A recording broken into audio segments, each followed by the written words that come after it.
Good morning dear students. Post harvest management and value addition में आज का हमारा लास्ट सेशन है फ्लावर अरेंजमेंट यानी कि फूल व्यवस्था। इसके बारे में हम पूरा डिटेल में जानेंगे हम आज। फ्लावर अरेंजमेंट क्या है, सबसे पहले ये पता होना चाहिए आपको। फूल व्यवस्था उन फूलों का समूह है जिनको डिज़ाइन करके, ठीक है, अलग अलग शेप्स देके किसी कंटेनर में रखा जाता है सजावट के लिए। अब वो कंटेनर कोई सा भी हो सकता है, वेज भी हो सकता है, बॉक्स भी हो सकता है, सेरेमिक भी हो सकता है और बास्केट भी हो सकता है। उनको एकत्रित करके और किसी बास्केट में रखना फूल व्यवस्था कहलाता है। अब ये डिपेंड करता है कि फूल कौन सा है हमारा और उसको कौन सी शेप देनी है, ये तो उसके बाद ही पता चलता है। अब देखो नीचे पिक्चर्स में आप देख सकते हो कैसे कितने सुंदर लग रहे हैं। तो चलो अब हम आगे जानते हैं। Area where flower arrangement are used in hotels. Hotels में कहाँ कहाँ यूज़ किया जाता है फूल व्यवस्था को? रिसेप्शन में, रेस्टोरेंट में, बैंकेट में, लॉबी में, वीआईपी रूम्स और इन जगह यूज़ किया जाता है ताकि ये दिखने में और भी अच्छा लगे। अब various types of flowers use for decoration. Decoration के लिए कौन कौन से फ्लावर्स यूज़ किए जाते हैं? वेस्टर्न फ्लावर, रोज़ की सारी, मतलब हर वैरायटी, और gladioli, chrysanthemums, lily, dahlias, orchid, petunia, hibiscus, bird of paradise, daisy, tulip, marigold, gerberas, carnation. Indian flowers rose, lotus, चंपा, चमेली, जैस्मिन, सदाबहार, मोगरा, कनेर, रात रानी, गेंदा, जूही एंड सनफ्लावर। फॉलिश के लिए palm leaves, ferns, croton, pine leaves, इनका प्रयोग किया जाता है डेकोरेशन के लिए, सजावट के लिए, ठीक है। अब जैसे कि आप टाइप्स बता दूं मैं आपको, कौन कौन सी शेप्स दी जाती हैं फूलों को एकत्रित करने के लिए। तो पहली शेप है आपकी फैन शेप फ्लावर अरेंजमेंट, नाम से ही क्लियर है ये। Vertical, horizontal, triangular, Oval shape, crescent flower shape और एस शेप्ड, ठीक है। अब देखो इनके बारे में हम आगे जानते हैं। फैन शेप फ्लावर अरेंजमेंट, इनमें जो फूलों को और पत्तियों को पंखे का आकार दिया जाता है। देखो नीचे पिक्चर में देख सकते हो, पंखे की तरह लग रहा है ना, फैन की तरह लग रहा है। तो इसमें हम अलग अलग फूलों का प्रयोग करते हैं और अलग अलग पत्तियों का प्रयोग करते हैं, ठीक है। और जो जैसे खाली जगह बच जाती है उनमें हम फिलर की मदद से इसको भर देते हैं ताकि मतलब दिखने में अजीब सा न लगे। देखो कितना सुंदर लग रहा है ये, मतलब फैन, नाम से क्लियर ना, फैन का आकार दिया जाता है फूलों को। अब वर्टिकल फ्लावर अरेंजमेंट क्या है? वर्टिकली, नाम देखो दिखने में ही आपको मैंने बोला नाम से क्लियर है सारी शेप्स। वर्टिकली बिल्कुल सीधा, ठीक है। इन फूलों की व्यवस्था कहाँ की जाती है? फूलों के गुलदस्ते के साथ फ्लावर बास्केट में किया जाता है। फूलों जैसे किसी को देना हो, गिफ्ट करना हो ना, किसी को सम्मान करना हो, सम्मानित करना हो, ठीक है, तो उसमें उसके लिए प्रयोग किया जाता है ये, ठीक है। इस प्रकार के फूलों की व्यवस्था में अलग अलग रंगों और अलग अलग प्रकार वाले फूलों का प्रयोग किया जाता है, ठीक है। ये दुनिया भर के फूल भंडार ग्राहकों और फूलों के विशेषज्ञों के बीच समान रूप से लोकप्रिय हैं, ठीक है। तो ये देख सकते हो शेप आप इसकी। अब हॉरिजॉन्टल फ्लावर अरेंजमेंट, हॉरिजॉन्टल नाम से ही क्लियर है, ठीक है, जहाँ एक ही बड़े फूल के साथ साथ एक तरफ फूलों की शाखाएं भी होती हैं, फूल भी होंगे साथ में शेप में और शाखाएं भी होंगी। यहाँ विभिन्न आकृतियों और रंगों के फूलों को पंक्तियों या जिगजैग पैटर्न में व्यवस्थित किया जाता है। जिगजैग पैटर्न में इसको अरेंज किया जाता है।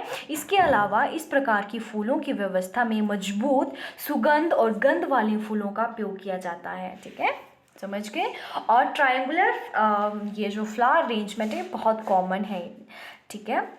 ये एक त्रिकोणीय फूल व्यवस्था है जहां फूलों को काटकर एक त्रिकोण के रूप में छंटनी की जाती है। व्यवस्था केंद्र में सबसे ऊंचे फूल के तनों का प्रयोग किया जाता है। सबसे बीच में देखो ना, दिख रहा है सबसे टॉप पे, मतलब बिल्कुल ऊंचे तने वाला फूल लिया जाता है जिसके किनारों पर छोटे छोटे फूल की व्यवस्था की जाती है, ठीक है, जिसको मतलब त्रिकोणीय आकार दिया जाता है। इस प्रकार की फूल व्यवस्था का प्रयोग ज्यादातर विवाह समारोह और स्वागत समारोह में किया जाता है। अब आज के जैसे स्कूल फंक्शन होते हैं, एनुअल फंक्शन आते हैं ना, जब जैसे चीफ गेस्ट को सम्मानित करते हो आप फूलों के साथ, तो उसमें इसका प्रयोग किया जाता है और शादी समारोह में इसका प्रयोग किया जाता है। ट्रायंगुलर शेप अरेंजमेंट बहुत ही कॉमन है, जैसे मैंने आपको बताया। और इसका प्रयोग हम कॉमनली कहाँ कहाँ करते हैं, जैसे लॉबी मैनेजर के डेस्क में रख दिया, और जैसे काउंटर, रिसेप्शन काउंटर में रखा जाता है, ठीक है, बहुत जगह प्रयोग किया जाता है, बट हमने इसको कॉमन सा बताया मैंने आपको। अब है ओवल फ्लावर अरेंजमेंट। ओवल नाम से क्लियर है, अंडाकार, ठीक है। यह पुष्प, यह फूल व्यवस्था एक अंडाकार आकृति में होती है और इसमें केंद्र में सबसे चमकीले और ऊंचे फूल रखे जाते हैं। इसके बीच में चमकीले फूल रखेंगे और ऊंचे फूल रखे जाएंगे ताकि दिखने में बहुत अट्रैक्टिव लगे ये। यहाँ फूल हरे रंग के तने और पत्तियों को काटकर एक अंडाकार आकार की व्यवस्था के रूप में छंटनी की जाती है। अंडाकार आकार मतलब की शेप दी जाती है। मैंने बोला था नाम से ही क्लियर है, ओवल, अंडाकार शेप दी जाती है और जिसे सुरुचि ढंग से एक गुलदस्ता, फूलों की टोकरी और गुच्छों में रखा जाता है। देखो पिक्चर देख सकते हो साइड में आप। व्यवस्था बाहर से बहुत घनी और झाड़ीदार दिखाई देती है और प्रकृति में बहुत ही सुंदर है ये दिखने में। ये समारोह हॉल और विशेष स्थानों के लिए आंतरिक सजावट में प्रभावी ढंग से प्रयोग किया जाता है। कोई भी जैसे समारोह हॉल है आपका, रिसेप्शन हॉल है, वहाँ प्रयोग किया जाता है ये, ठीक है। अब एक क्रिसेंट फ्लावर अरेंजमेंट मतलब वर्धमान, जो कि चंद्रमा आकार का होता है। हाफ, जो चंद्रमा होता है ना आधा, उस आकार का होता है। पिक्चर में आप देख सकते हो। वर्धमान के आकार के आधार पर घुमावदार आकार के फूल के तनों को व्यवस्था के लिए चुना जाता है। इसमें फूल को भी लिया जाता है और फूलों के तनों को भी एकत्रित करके इस शेप में रखा जाता है। यह ग्लैडियोला और कार्नेशन जैसे लचीले तनों का प्रयोग किया जाता है। इसमें ग्लैडियोला और कार्नेशन जैसे जिसके लचीले तने होते हैं ना, उनका प्रयोग किया जाता है वर्धमान व्यवस्था में। जो चमकदार फूलों के आवरण हरे पत्ते और स्टेम फिलर द्वारा समर्थित होते हैं। जैसे बोला ना मैंने आपको, हर जो शेप है वो मतलब पिक्चर देख के आपको सारा क्लियर हो जाएगा कि कौन सी शेप है, कैसे देनी है, ठीक है। अब एस शेप्ड है, ठीक है। एस आकार का हमने शेप देनी है। यहाँ फूलों को कलात्मक रूप से वर्णमाला एस के रूप में व्यवस्थित किया जाता है, जो असाधारण फूलों के गुलदस्ते और टोकरी को आकार देता है, ठीक है। एस, जो एस शेप होती है ना, अल्फ़ाबेट एस जो होता है आपका, उस शेप में दिया जाता है इसको आकार। ये शानदार फूलों की व्यवस्था आमतौर पर आकार में बड़ी होती है और किसी भी विशेष अवसर या उत्सव के लिए शानदार ढंग में प्रस्तुत की जाती है। इसके अलावा फूलों को यहाँ फूलों के स्टैंड में रखा जाता है और सीधा दिखाई देता है। और अद्भुत व्यवस्था के लिए पत्तियों, फूलों के भराव का उपयोग किया जाता है, जहाँ पे मतलब भरी भरी, जैसे पत्तियाँ भी भरी भरी हो, ठीक है, फूल भी अच्छे हो, उसका मतलब उन फूलों को लिया जाता है इस व्यवस्था के लिए। ये जटिल फूलों की व्यवस्था आसानी से किसी विशेष घटना के रूप में और अनुभव को बदल सकती है। यहाँ पे मैंने पिक्चर शो नहीं की, नेक्स्ट आपके स्लाइड में करूँगी शो। ये देखो कितनी सुंदर दिखाई दे रही है, ठीक है। देखो इसको रखा है ना किसी कंटेनर में। तो अब है इक्केबेना फ्लावर अरेंजमेंट। इक्केबेना जैसे वो जापानीज़ फ्लावर अरेंजमेंट है ये, तो ये बहुत फेमस है। जापानीज़ फ्लावर अरेंजमेंट इक्केबेना बहुत फेमस है, ठीक है। अब है केयर ऑफ फ्लावर अरेंजमेंट, ठीक है। अब कैसे केयर कर, जब हमने जैसे फूलों की व्यवस्था करनी है ना, तो उसके केयर कैसे कैसे कर सकते हैं अब तो हम देखते हैं।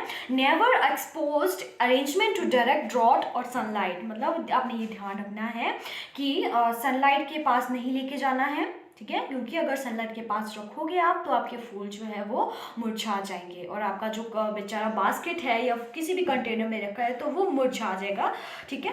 Never put floral arrangement near bowl of fruits के पास नहीं रखना है आपको, जहाँ पे फ्रूट का बाउल हो, जब आपके फलों की टोकरी हो, आपने उनसे दूर रखना है फूलों को, क्योंकि आपके जो हमारे फल जो है वो इथाइलिन गैस छोड़ते हैं, तो वो फूल उससे मुरझा जाएंगे, ठीक है। आपने हल्के गर्म पानी की स्प्रे करनी है फूलों को, ताकि फूल हमारे फ्रेश रहें। और पानी जो है आपने चेंज करते रहना है, ठीक है। और जब आपने बैक्टीरिया, जब मतलब कोई फंगस वगैरह ना लगे हमारे फूलों को, मतलब किसी बैक्टीरिया से बचने के लिए आपने क्या करना है, पानी में अमोनिया, साल्ट और शुगर, इन अमाउंट को मिक्स करना है और स्प्रे करनी है, हल्की हल्की स्प्रे करनी है, ताकि मतलब डिजीज़ फ्री रहे, ठीक है। और कंटेनर जो यूज़ करना है आपने बिल्कुल साफ़ करना है। तो ये था हमारा फ्लावर अरेंजमेंट, फूलों की व्यवस्था।